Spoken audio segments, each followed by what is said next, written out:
Hey, so we're joined by Jaymee Sire here for Cable 8. You're an alumni, so can you tell us when you graduated and kind of your experience here at Cable 8? I graduated a long time ago in 2002, and I haven't been back since fall of that year. I came for homecoming, so it's really fun to be back here. It brings back a lot of memories. I was definitely involved with Cable 8 as early as I possibly could. My sophomore year, I hosted a movie review show, and that was kind of my first introduction to Cable 8, and kind of stayed involved from there, and took all the Com 465 and all that kind of thing. So it definitely helped shape where I am today. Do you miss it at all, do you think? I mean, I miss like aspects of it, sure.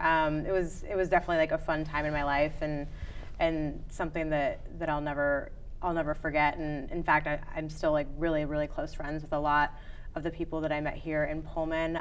In fact, I have a bunch of girlfriends coming in tomorrow, and we're all going to the game together on Saturday. So it's definitely a time in my life that's very, very special to me. Certainly. So you graduate and moving forward, can you give us kind of a brief synopsis of how your career's been ever since? Sure. So while I was still at Washington State, I would intern back in my hometown in Great Falls, Montana. So I think at the time it was market 179, 180, somewhere around there. I don't know what it is now, which was a great experience for me because as an intern, I was like going out and doing stories just the same as all the reporters were. By the second summer, they actually started paying me because they felt bad because I was doing so much work. But that kind of definitely gave me a lot of experience before I even graduated. I started there, my career there as well, as a morning and noon news anchor, getting up super, super early. And then one of our sports people left. So I made the transition to sports.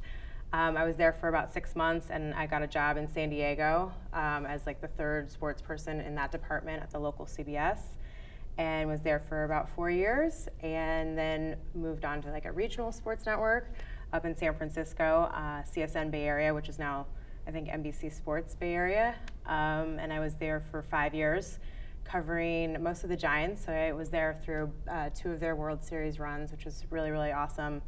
And then made the jump to ESPN. Was there for 4 years. I helped launch the morning Sports Center AM, and unfortunately was laid off this April, which someone told me a couple days ago, if you don't get fired or laid off in this business, you haven't really done anything. So that was my first time ever losing a job, which was obviously not a fun thing to go through, but making the best of it now, pursuing some other passions in the food and travel space. So, any reason you didn't stick with sports and you now made the jump to Food Network? I think without even knowing it, I was maybe a little bit burned out. I've been doing it for 15 years, and I always got people like telling me how lucky I was, which I was incredibly lucky to be covering sports.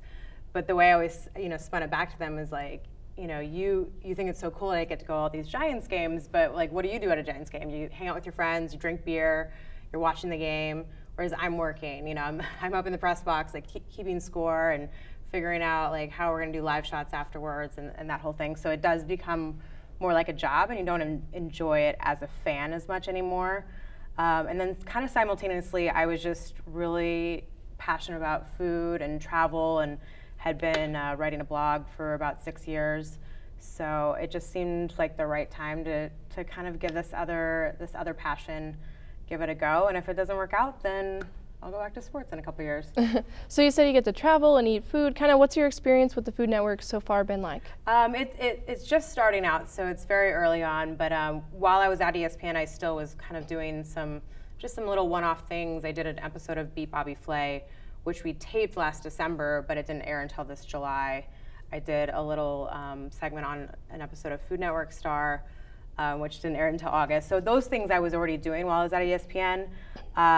The big thing that I have coming up is they're rebooting Iron Chef. So I don't know if you guys remember the original Iron Chef that was brought over from Japan. It hasn't actually had new episodes in about 3 or 4 years. So they're kind of reviving it, have a little bit of a different format going with it, and I'll be the floor reporter. So we shot 10 episodes in July, which start airing in November. November 8th is the premiere. Alton Brown is the host. We still have the chairman, who's the Japanese guy that does all the backflips and all the crazy antics, and then we have obviously the Iron Chefs, and so I'm kind of the one that like runs around on the floor bugging them for questions and stuff. I kind of related it to sideline reporting, but for a food competition show. So it was a perfect transition for me. That sounds really exciting. I can't wait to watch it when it comes out in November. Yeah, I'm super excited about it. So kind of thinking back to your Cable 8 days, as we're all active members here right now. So is there anything that you learned while your time here that you've taken into your future career? Yeah, I think just, the fact that you want to get involved in anything you can and as early and often as possible. And just, kind of having that go-getter mentality, like you're knocking on doors. Even at ESPN, when I was there, when you first get there, you're kind of just like in this mass of people that are very talented people. And so if you don't kind of stand out and sell yourself, people won't know who you are. And so I think that's definitely something I learned and really just like the skills, because it is such a hands-on experience that you don't get at other programs. And I think that that's really, a fortunate thing for people that go to school here and major in broadcasting, because you're able, especially with Cable 8, you're able to start doing those things and getting involved before you're even taking your upper level classes, which I thought was like super important. So is there any advice you'd give your past self or any current members right now, just kind of before graduation as they're messing around here in the studio, like what's something you wish you knew back in the day? Well, one thing that I did get told from Glenn Johnson, who was our professor for 465, was you're not going to make any money at first. And I always remember that because it's very true.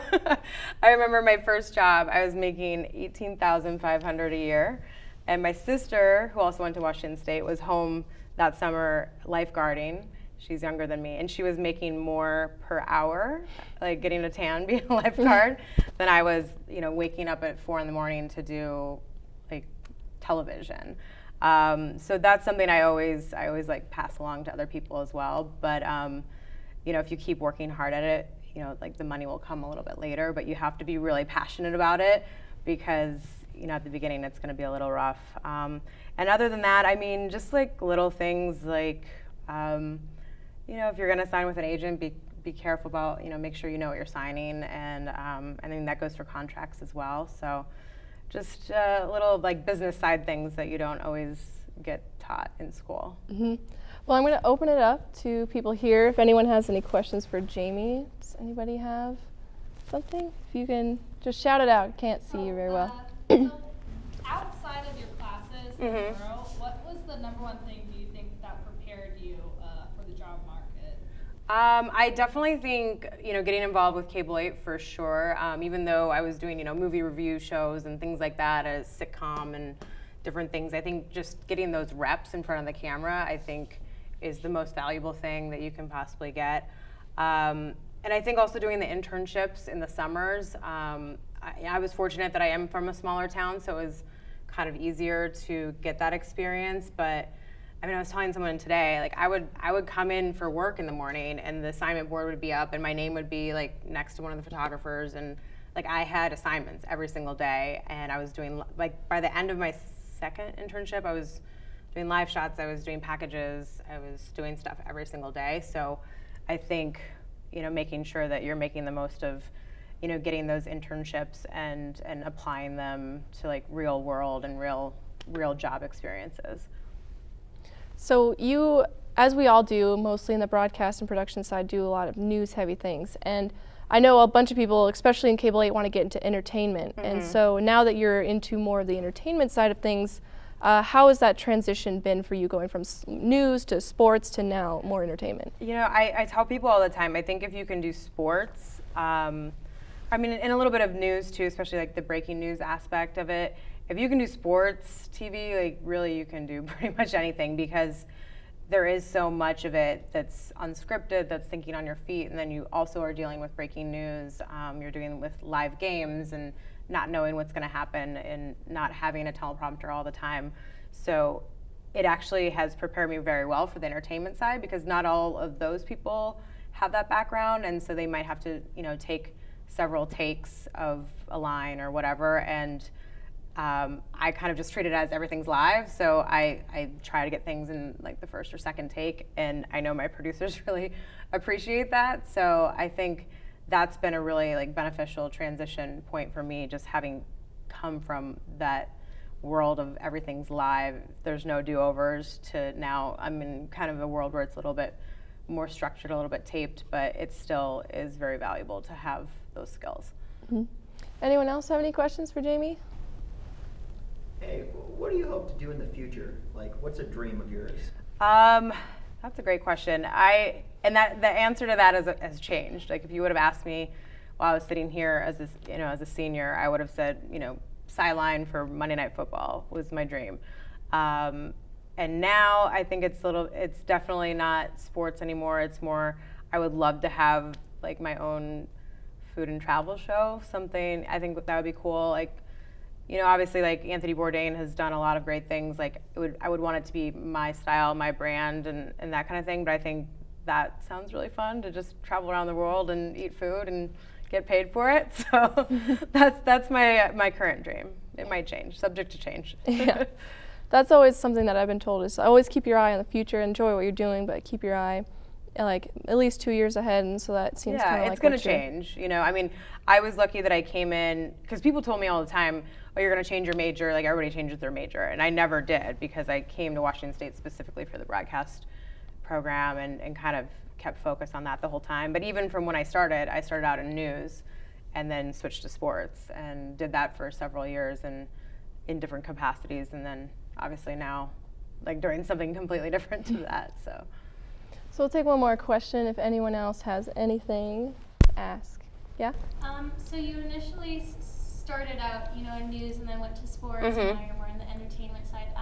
What advice would you give for kind of, prospective, people going into broadcast on like finding your niche or finding out kind of what you would be most successful in or enjoy, what field you'd enjoy the most? Yeah, I mean, that's a great question. I think it's kind of a trial and error thing, right? Like, I thought that I was going to be, the next Katie Couric or something, when I first started out. And I started doing news and did so in my internships and reporting and that kind of thing.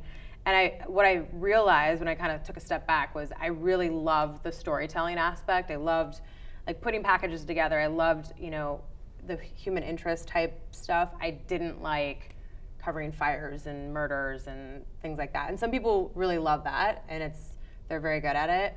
It wasn't for me. And so the reason I kind of switched to sports was because it just seemed more fun. And it just seemed like, everybody was usually happy and somebody's always winning, and it's just a little bit lighter.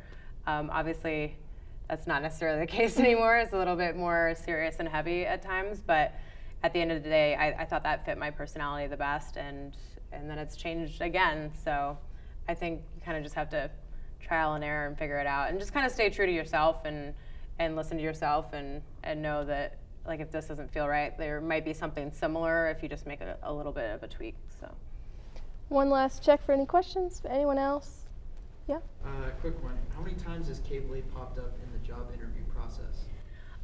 It definitely did early on, because I think that's definitely like a unique thing to be able to say, I worked at a student-run television station.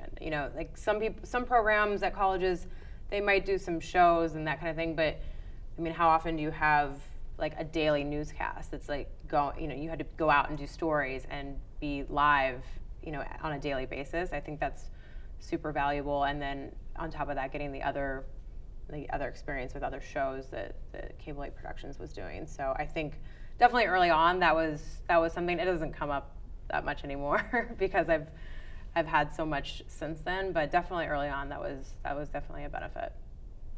There was a question here. Kate, did you have something? Yeah.